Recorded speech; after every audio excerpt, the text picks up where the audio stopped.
Hi, I'm Mark Malone. Welcome to Wake Up with Rhinebeck Bank. I'm really excited today because one of the things Michelle and I hope we're accomplishing with this show is providing some good education for our viewers. Today, I'm really excited to have the United States Postal Inspection Service with us here today to learn a little bit more about what they do and also about fraud. Our first guest today is Angela Pless, and Angela is newly retired from the United States Postal Inspection Service, but has a wealth of knowledge. So welcome, thank you for joining us today. Yes, we really appreciate it. Thank you so much, Angela. We're so excited to have you. Well, thank you. Yes. So talk to us a little bit about what your agency does. Well, first of all, you've probably never heard of us. Nope. When we were discussing this off camera, I was thinking, well, U.S. Postal Service, and you're like, no, it's the Postal Inspection Service. That's so tell right. us about it. We are the oldest federal law enforcement agency in the country. Wow. And what we are is the agency that supports and protects the Postal Service from criminal attack.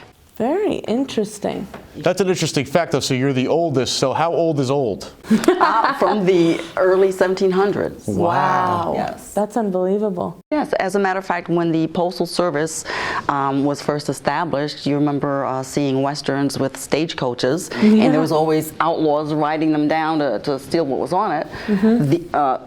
One of the things that the stagecoach carried was mail.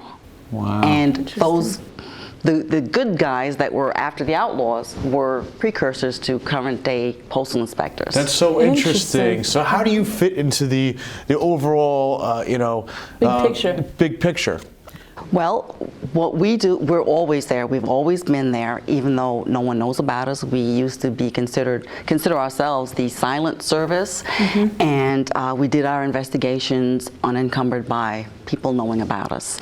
Other agencies, everyone knows they're there. We've always been in the background, always doing our thing, and we work in conjunction with other federal, state, and local agencies, and we work our own individual investigations as well. And that was one of the things that really interested me when we were talking off camera is the collaboration that you have with all the other law enforcement agencies out there. It seems like you have your hands in a little bit of everything. Pretty much, because sometimes the jurisdictions overlap. For instance, there are so many ways in which the Postal Service can be compromised or vulnerable to criminal attack, and so that's why we're there. Because of all these different areas of vulnerability, the workload is divided into different functional areas. So as a postal inspector, you can be assigned to different teams throughout the course of your career. Basically, you're ending up with multiple miniature careers, as I like to call it, because you can be assigned first to a prohibited mailings team, as I was, which is basically people sending criminal items through the mail. Interesting. Okay, we like to protect the integrity of the mail. You want to know that what's coming to you is safeguarded. You want to be safe. We also want our employees to be safe. So guns, drugs, bombs, anthrax, or other criminal non-mailables, that's what's handled by that team. Okay. And what's an example of another team? Mail fraud, which Donna will speak with you about extensively. There are a lot of frauds using the mail. You wonder how does, there's so many different ways that people can be defrauded. As long as there's a nexus to the mail, that's where we come in. Interesting. Very interesting. Well, we appreciate you coming and making the trip here. Yeah, thank you so much. And it's great to much. learn more about what your agency does, and very interesting stuff. We're very excited to talk to Donna as well, Donna Harris. So we'll bring her out next. Great. Angela, thank you so much for joining us today. Thank you, Angela. We are here with the U.S. Postal Inspection Service and Donna Harris. She is fantastic, very knowledgeable, and handles pretty much the region here that we're in of the U.S. Postal Inspection Services. So let's welcome Donna Harris. Welcome, Donna. Thank you for having me. I'm glad to be here today. And Michelle gave you a lot of credit because I hear you do handle everything. Sometimes it seems that way. So we're so excited to have you today. One of the hot topics certainly in our industry, which is banking, is fraud. And I know that that's an area that you have a lot of knowledge on. I'd love for you to share some of that with our Yes. viewers. Okay, great. Well, I think one of the important things is that what is fraud? Mail fraud, I should say, or any type of fraud, is when someone actually offers you a service or a product and then say you don't receive the item. It was all based on a scheme. And you know, it can be from anything. I could say, well, I'm going to give you a copy of the Brooklyn Bridge, and it's going to be in gold, but when you get it, it's not really gold. So now you want your money back. And that person's gone off with your money, and they've scammed several other people. So in essence, that's what a mail fraud would constitute. Okay. And what types of mail fraud are there? I know there's several types, but talk to us about some of them. Well, you know, one thing I want to mention before I go into the types of mail fraud, when you think about the Postal Inspection Service and mail fraud, we've been enforcing that statute for many years. And back to when Charles Ponzi, you think of investment scams, or Charles Ponzi could be considered one of the first investment frauds out there. He was selling counterfeit international postal reply coupons. So we do investment fraud, we do our agency, debt settlement scams, anything that has a nexus to the U.S. mail. And what we've seen recently is, you know, we like to say what's old is new. So fraud scams don't really change that much, just a small element of them. So some of the bigger scams, though, are the lottery and sweepstakes fraud scams. I'm sure you've heard of them because they all have an element of banking included. Absolutely. So a person gets an offer in the mail, sometimes on the phone or sometimes via email, saying that they've won the lottery or that they've won a sweepstakes, and all they need to do is send in money for their for taxes and fees. So they send in the money and then they don't get anything. And one thing that's interesting is that the scammers have become very clever. I like to say if they use their cleverness for good, wow, what a great place it would be, you know? So what they do is they'll send a check, and they'll tell the person, the supposed winner, deposit this check and send us money for taxes and fees. Well, you know, you get the check in the mail, so automatically you think, okay, they sent me a check, and you know, I'm not going to lose any money. But really, in essence, you do lose, because if you deposit that check and you send that money, that check is going to be counterfeit. And you know, based on banking regulations, I'm sure you know, you have to make the funds available in a certain period of time. And so they don't know until the check has actually tried to clear that the check is fraudulent. And that, so, you know, and that's a great point you're bringing up, because they do know the funds availability guidelines, and you know, in a lot of cases, it's really up to our employees at the branch to identify those frauds.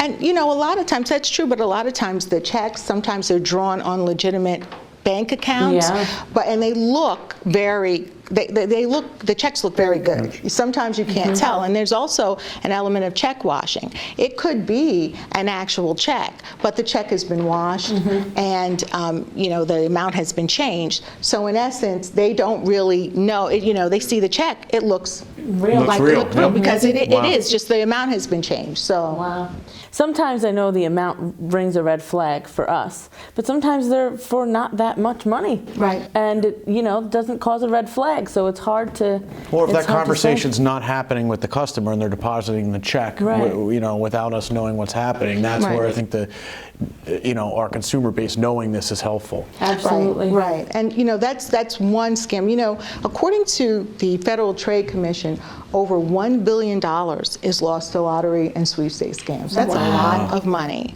You know, that's unbelievable. And even though you tell someone that you know, it's a scam and don't be involved, the thought of being able to provide for your family, the excitement, the emotion, the emotion that's involved, really makes someone say, well, you know, maybe I'll take a chance. What do I have to lose? But what you have to lose is everything, because it's a scam. And so what can people do to prevent the scams if they do receive a check or something like that? Well, never deposit anything in your bank account from someone you don't know. If you get a check in the mail and you think that it's a legitimate check, talk to someone in your family before you deposit it. I say if do the gut test. If something's not right, then If it doesn't don't feel do good, it. If it's probably not good. It's probably And not no good. matter how much you want to believe it, really think it through, right? Right. Really think it through. And another thing, investment fraud. Now, anytime there is great returns, you have to think of the risk-reward scenario. Where there is high rewards, there's great risk. And so you have to think, is it feasible that you're going to get 20 to 30% on your return?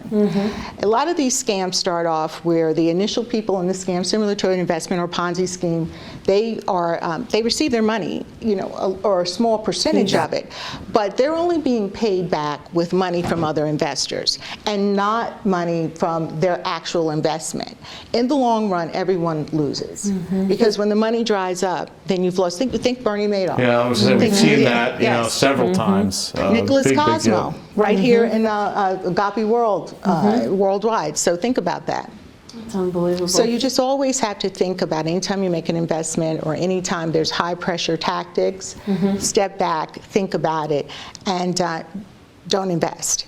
And that you can always, if there is, if it's from a certain company, you can call the company. You certainly can. And call the 1-800 number, not the or the public number on the internet, not the number that's associated to the thing that you have in the palm of your hand. You can, but you also have to be really cautious, because there's something called spoofing, telephone spoofing, email spoofing, and with the internet, it's a great thing, but you can also go on the internet and use it for criminal activity. If you're on the internet, you can see what our logo looks like. So you could take our logo and send a letter out saying that you're from the Postal Inspection Service. And we did have a scam similar to that with saying that with the Postal Service that our chief postal inspector sent someone a package. So, I mean, there's so many different scams, and the internet can be used to. And you see that with email all the time, where email appears to come from a legitimate source. Click on this link, not really a legitimate source. Right. So, as with anything,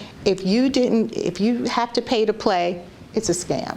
And you always have to think about that. Where there's high pressure tactics, where there's great rewards, you really have to sit back and judge, is this really legitimate? Because in most cases, it is not. Very interesting. What are some of the scams that you're seeing right now? Well, we still see lottery fraud, because once again, what is old is new. Debt settlement scams, investment scams, Ponzi schemes. We also see email scams, and some of those, once again, are referencing spoofing and things of that nature. And I received a phone call the other day, which I thought was very interesting, on ransomware. A woman was on the computer, and that doesn't really have a nexus to the U.S. mail, but certainly I can talk about it, because the FBI, it's more of a cyber type of scam. So what happened was she had an email, she clicked on the email, and it encrypted all of her files. And to get her files back, she needed to pay in Bitcoin, which is, the online currency. So she was really panicking. It was photos that she had, memories of her family, and she really didn't. She wanted her information back. So she called and asked what she should do. And my advice to her was to not be involved. Don't pay it. Try to recreate what she had from other members of her family, because once you pay it, once they get you on the hook, they know. Yep. If you get involved in any type of scam, you'll be re-victimized, and that's generally how that works. And that's really incredible. I mean, listening to being able to hold somebody ransom just through the internet, Through an email. It's unbelievable. Absolutely incredible. This is information I think is very important for the public to hear. What are some good resources for them to look at? Sure. So they could go to our website, deliveringtrust.com, and that website will give them information on fraud schemes and how not to be a victim of fraud, and what the latest fraud scams are. They can also go to our website, which is www.postalinspectors.uspis.gov, and they can look at our scheme alerts. The Federal Trade Commission has a very good website that goes over scheme alerts. They talk about the do not call registry. I know a lot of people talk about that. Does it work? Does it not work? There are some elements to that, so they could look there. And then they can also go to the Attorney General's office, the Better Business Bureau. They should do their research. And here's one good piece of research. Always Google or whatever search engine you use, always go online and look at the company name, because I guarantee if the company has any issues, it'll be online in a review. Interesting to know. Tell us a little bit about your show that you have where you talk about these fraudulent Another great activities. resource. Yes, so I have a podcast. It's called the New York Crime Chronicles, and you can subscribe to it on iTunes, or you can go out and just type in your search engine, New York Crime Chronicles, and I talk about our different cases, and then sometime if I don't talk about our cases, I'll talk about something that's relative. Right now, our latest episode is on student loan scams, and I thought it was interesting because a lot of individuals try to modify their student loan terms so that their payments are lower or they don't have to make as many payments, and unscrupulous characters know this and they offer them services that they can get for free.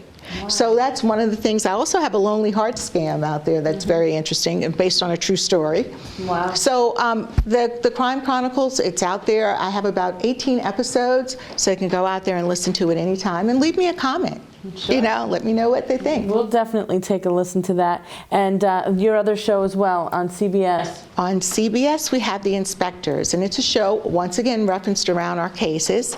I live in one of the boroughs, so it's on our Time Warner, but it comes on Saturday at 10:30 on CBS. It's a great show. The show goes over a case. It's more of a young adult show, but anyone, it's actually great for anyone because it talks about the scam, and then our Chief Postal Inspector, Guy Cottrell, comes on at the end, and he discusses prevention tips. Well, and it helps you be aware of your surroundings as it relates to these scams, so you can hopefully identify if you become a target. Yes, and here's some good information. I was on 2 episodes of the show, so I was very excited about that. Well, we need to know which episodes those are. Yeah. So I'll have to let you know. I heard in one you could only see my hair, but I was still on it. At least you made an appearance. Yes. So we hear you have some trivia for us today, and Michelle consistently wins these trivia games. Yeah, but this is a little bit difficult for me, I think, this topic, so we'll see. I don't know if I know anything about this topic either, so you're going to have to give us whoever's closer.